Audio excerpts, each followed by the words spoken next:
Hello and welcome back to my channel. In today's video, I will show you how to add voice in your net Upwork app. So let's get started. So it is very easy to add. So first of all, open your Upwork. Okay. So here you have to go. So it's login out and like then it will login in. So here just click on login in. So here you have to go. Click on here. Sign in with your Google.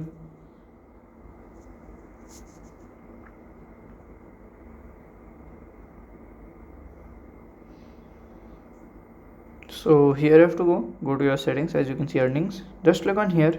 Okay, so when you will just go click on here and you can see get paid. After there you can just change from here withdrawal section, and if you have any questions you can let me know in my comment section. And if you find this video helpful, make sure you like, subscribe and share the video. Thank you for watching.